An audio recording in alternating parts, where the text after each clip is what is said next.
L'agriculture sénégalaise se porte très bien. Je pense que depuis quelques années, c'est l'agriculture qui tire la croissance sénégalaise.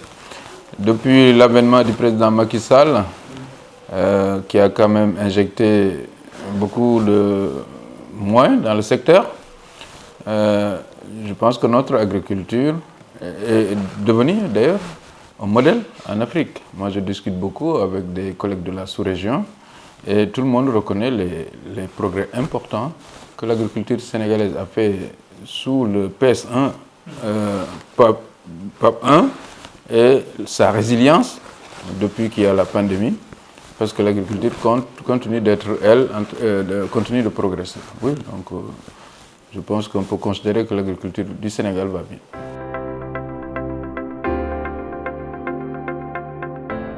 Oui, évidemment, ça repose la question de l'autosuffisance. Au Sénégal, nous avons besoin d'environ 4 millions de tonnes de céréales pour être autosuffisants en céréales. Le problème, c'est qu'il y a une céréale dominante, c'est le riz, où nous ne sommes pas encore tout à fait autosuffisants, même si on a fait des efforts importants qui font qu'actuellement notre production est au-dessus de 1 million de tonnes. Il avoisine les 1,3 million, les 1,4 million depuis 4 ans.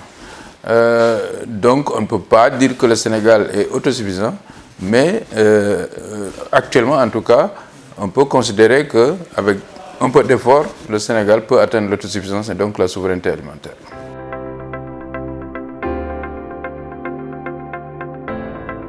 Oui, c'est pas que ça bloque, c'est-à-dire que, comme j'ai dit, nous avions fait le programme d'accélération de la cadence de l'agriculture sénégalaise en 2014, dans le cadre du PSE.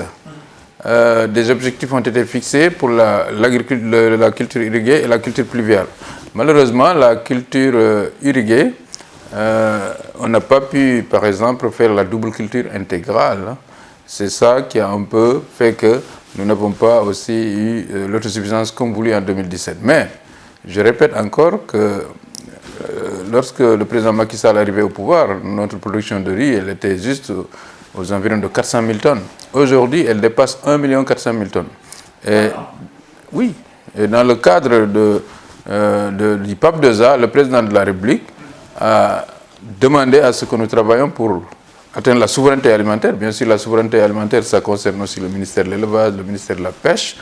Et je pense que, en tout cas, nous sommes dans la bonne voie pour atteindre ça.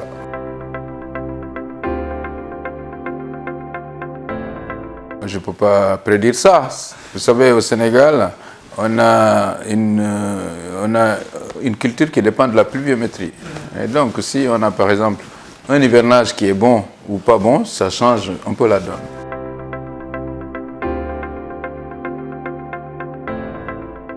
Merci beaucoup. Donc, il faut dire que chaque année, le ministère de l'Agriculture présente un programme pour la campagne agricole qui est assujetti à un budget. Et dès que ce budget est validé, le ministère travaille bien sûr à la mise en œuvre de la campagne. Cette année, notre budget a été validé au mois de mars. Il a été porté à 70 milliards. Le président de la République a consenti d'augmenter 10 milliards pour d'abord faire face au choc de l'inflation des prix, en particulier les prix des fertilisants, les engrais, mais aussi permettre en tout cas au ministère de l'Agriculture de pouvoir maintenir, voire d'accroître le niveau de production de notre agriculture, compte tenu du contexte que nous vivons, pour permettre de nous assurer une certaine sécurité alimentaire.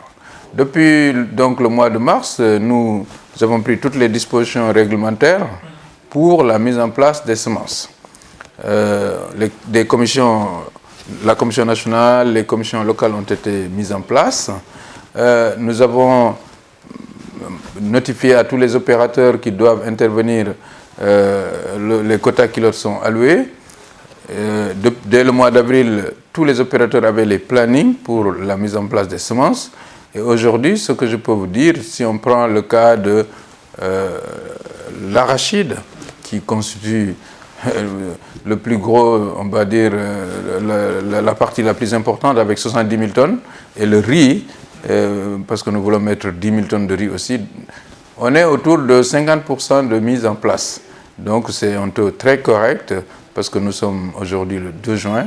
Et notre objectif, c'est que d'ici le 15 juin, qu'on puisse mettre en place et céder toutes les semences aux producteurs. L'arachide, c'est 75 000 environ. Pour le riz, c'est 10 000 tonnes de semences certifiées environ. Pour le niébé, c'est autour de 6 000 tonnes. Pour les céréales comme le sorgho et le maïs, c'est à peu près 3 000 tonnes. Nous mettrons aussi de la pastèque, à peu près 15 000 hectares de manioc. Donc globalement, c'est ça que nous avons prévu pour les semences.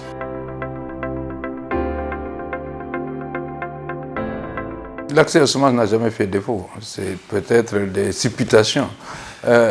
Comme je vous ai dit, nous avons des points de distribution de semences dans toutes les communes rurales du Sénégal. Il n'y a aucune commune où il n'y aura pas un point de distribution. Les semences sont subventionnées et les subventions vont entre 32% et 100%. Le riz, par exemple, est subventionné à hauteur de 90%.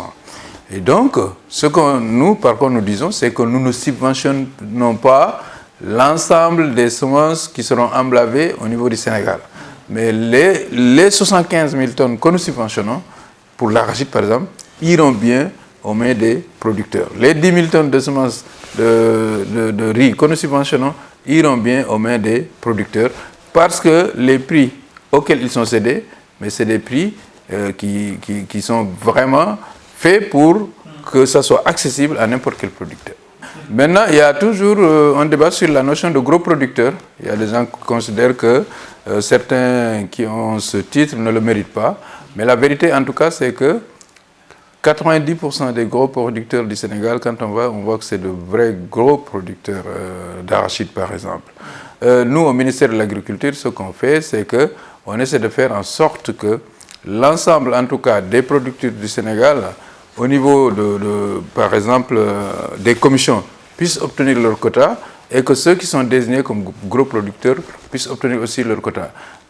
Je dois préciser aussi que nous ne donnons pas les semences, nous les vendons aux gros producteurs. Donc s'il y a un homme politique qui s'avère être un grand producteur, je ne vois pas pourquoi il ne pourra pas acheter des semences d'arachide ou un marabout. Donc ça, c'est une polémique où il y a des gens qui utilisent ça, bien sûr, pour faire un peu, on va dire, la confusion. Mais globalement, en tout cas, les semences, il y a des règles pour les distribuer. Et voilà, je ne pense pas d'ailleurs, en tout cas, l'année dernière, je n'ai pas entendu de polémique sur les semences.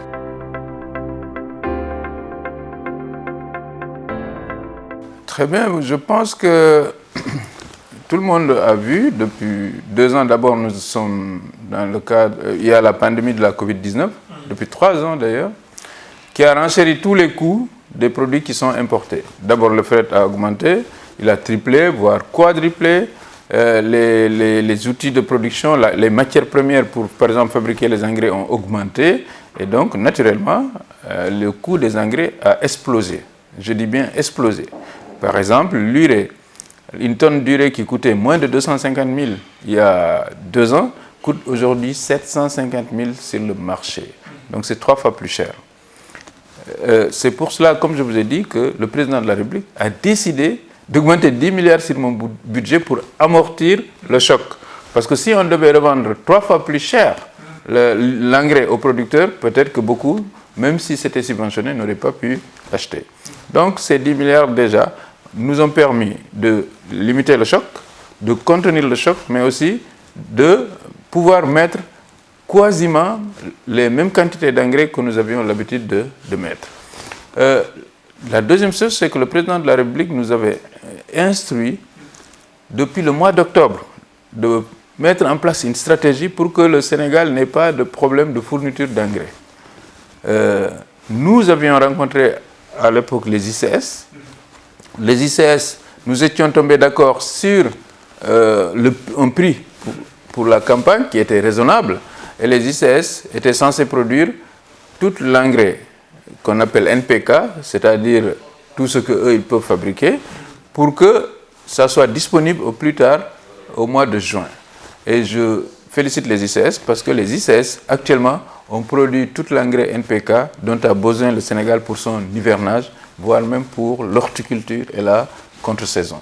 Maintenant, il restait la question des urées, de l'urée. De l'urée aussi, nous avions, dès le mois de novembre, discuté avec des fournisseurs qui devaient importer au moins 80 000 tonnes d'urée au Sénégal avant le mois de juin.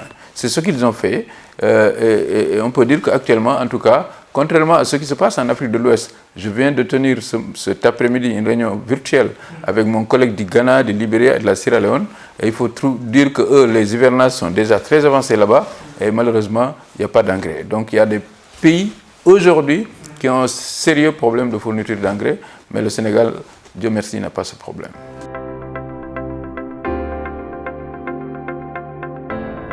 La crise ukrainienne aura un impact sur l'agriculture du monde entier, pour deux raisons. Comme je vous ai dit, la Russie et l'Ukraine, ce sont de grands fournisseurs d'engrais. Donc avec le blocus, l'engrais de cette zone ne sort plus. Alors que les prix avaient une tendance baissière avant la guerre, les prix sont remontés en flèche.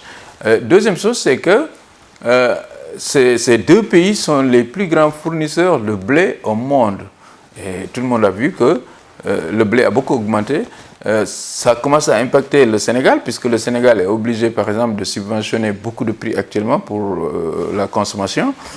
C'est au moins 150 milliards d'efforts budgétaires que le gouvernement a fait. Ça a un impact parce que aussi les pays comme les pays asiatiques, qui exportent des céréales ont décidé, pour certains en tout cas, de ne plus exporter.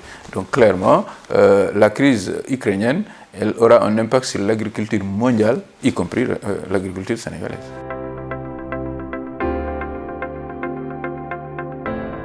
D'abord, je suis heureux de constater que, en tout cas avec le président Macky Sall à la tête de l'Union africaine, l'Afrique n'est plus un continent de faire valoir au niveau de la géopolitique mondiale. Le président de la République a déjà eu un entretien avec le président Poutine. C'est sur son invitation. D'ailleurs, à l'époque, je pense que c'est Poutine qui avait souhaité échanger avec le président de la République. Le président de la République, en tant que président de l'Union africaine, est aujourd'hui au centre des négociations pour déjà ouvrir les corridors céréaliers pour permettre aux céréales ukrainiennes et russes d'être exportées. C'est une mission importante pour le monde entier. Nous lui souhaitons bonne chance et nous espérons qu'il va revenir avec de bonnes nouvelles qui permettront de baisser la tension sur la sécurité alimentaire qui est en train de naître, en particulier dans les pays maghrébins qui sont beaucoup plus consommateurs de blé que nous. Je pense que l'Afrique a joué un peu la carte de la neutralité depuis le départ. C'est une voix audible et je pense qu'avec le leadership du président Macky Sall, nous pensons que pour une fois, l'Afrique devrait poser de tout son poids pour la résolution de cette crise.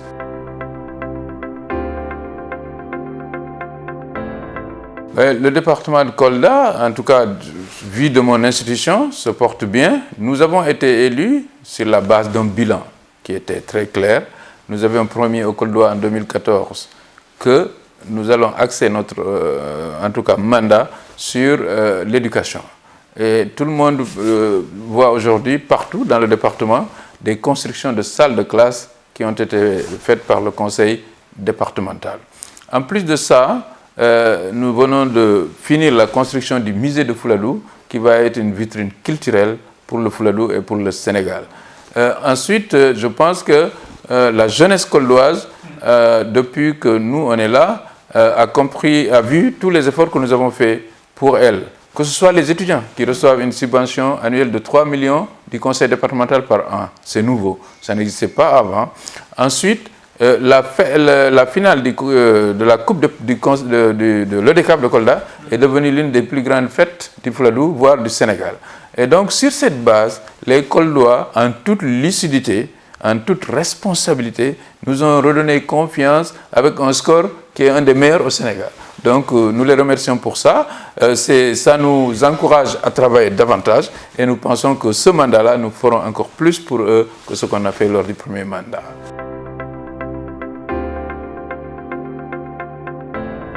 bon, ça m'étonne beaucoup.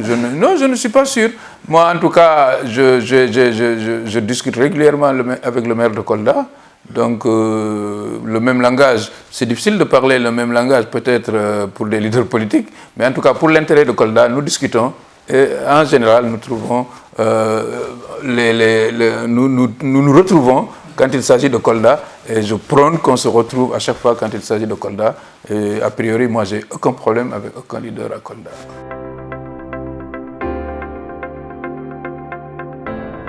Et je pense que la liste koldoise, c'est une liste, nous félicitons le président de la République pour ce choix déjà, nous le remercions. Qu'est-ce qui s'est passé à Kolda pour le choix? Vous savez, Kolda, c'est un département avec la commune capitale, qui est Kolda, et 13 communes rurales. Toutes ces communes sont gérées par des maires de la mouvance présidentielle. C'est Benno Bokk Yakaar au sens large. 60% de l'électorat, c'est le monde rural, les communes rurales, et 40% c'est dans la commune de Kolda. Ce que le président de la République a fait, c'est un équilibre qui nous permettra de gagner largement l'élection parce qu'il a choisi un des maires du département, en l'occurrence M. Idrissa Baldé, qui a son deuxième mandat, donc qui est un maire expérimenté, mais qui est en plus l'un des plus jeunes maires du département, de la commune de Dabo. Et à lui, le président l'a fait accompagner par Mme Kadidiatou Thiam, qui est de la commune de Kolda et qui est adjointe au premier maire de Kolda, disons au maire de Kolda. Nous pensons que ça, c'est une paire équilibrée qui va nous permettre d'avoir, comme d'habitude, un score peut-être de plus de 80% dans le monde rural, mais aussi un excellent score dans la commune, contrairement à 2017, où nous avions perdu dans la commune de Kolda l'élection des députés.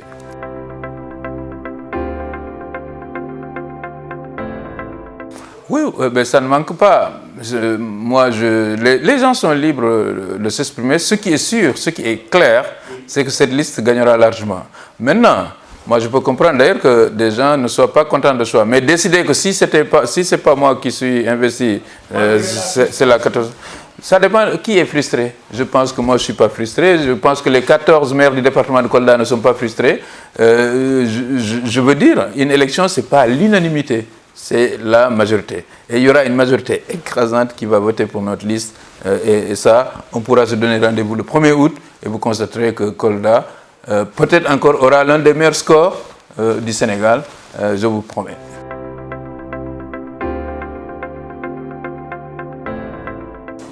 Oui, le dernier mot, c'est, disons, en tant que ministre de l'Agriculture, d'appeler à une mobilisation générale des producteurs. La météo nous promet un hivernage très humide, peut-être comme 2020. Il l'avait prévu précoce et il est précoce, il est déjà là. Le gouvernement a, comme j'ai dit, dégagé 70 milliards pour permettre aux producteurs d'accéder à des intrants de qualité et à un prix raisonnable. Donc, compte tenu du contexte mondial, je reprends les mots du président de la République. Mobilisons-nous pour assurer à notre pays une sécurité alimentaire.